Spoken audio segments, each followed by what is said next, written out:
نزیکەی 200 کیلۆ لە جۆرە جیاوازەکانی مادەی هۆشبەرە و ئامادەکراوە بۆ لەناوبردن.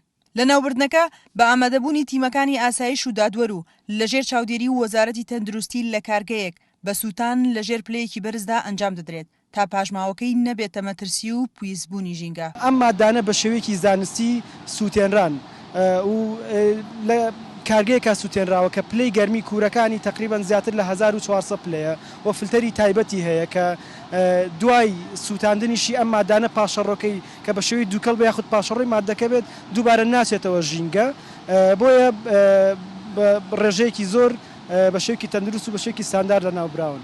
پرسی بازرگانی و بەکارهێنانی مادەی هۆشبەر مەترسی جددین لەسەر هەرێمی کوردستان و ڕۆژانە لەلایەن دەستگا ئەمنیەکانەوە بە بڕی جیاواز لە مادەی هۆشبەر و بازرگانان و بەکارهێنەران دەستگیر دەکرێن.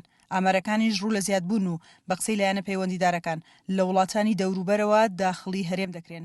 لە جۆرەکانی کریستاڵە، لە جۆری حەشیشە، لە جۆری مادەی هۆشبەرە، لە حەبە هۆشبەرەکانە دووبارەیەکەم ئەم مادەیە ئەو مادانن کە دیاری کراوە لەلایەن بەڕێز دادوەرەوە کە بڕیاری کۆتاییان وەرگرتووە بۆ سووتاندن. مادەیەکی زۆریش ماوە هێشتا بڕیاری کۆتایی بۆ نەگیراوە. بەم شێواز و بەم پرۆسەیە لەبەر چاوی ئەوی بەڕێز دەیسووتێنین و لەناو دەبرێن. مادەی هۆشبەر بە دڵنیاییەوە لە دەرەوەی هەرێمدا هەڵدەکرێت.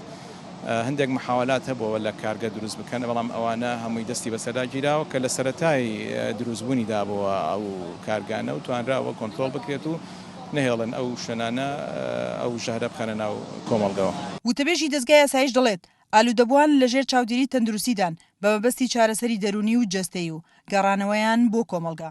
بە دیاریکراوی ئەمە ئەگەر باسی ئالوودەبووان بکەین، ئالوودەبووان لە ئێستادا وەکو نەخۆش وەکو قوربانیکی مادەی هۆشبەر ئێمە دەستگای ئاسایش دەیان بینین. سەرەڕای ئەوەی کە یاساکان بەپێی یاسا ئەمانە دەستگیر دەکرێن، بەڵام لە نزیکەوە ئێمە ئامۆژگاریان دەکەین، لە نزیکەوە وەرکشۆپیان بۆدان دروست دەکەین، لە نزیکەوە لەگەڵیانن هاوکاریانین. لێرەشەوە سوپاسی بەڕێزان لە تیمی پزیشکانی دەرونی دەکەین کە هەفتانە سەردانمان ئەکەن بۆ ئەوەی باری دەرونی ئەو ئالوودەبووانە هێورکەنەوە لە حاڵەتی ئەگەر باریان تێکچێت.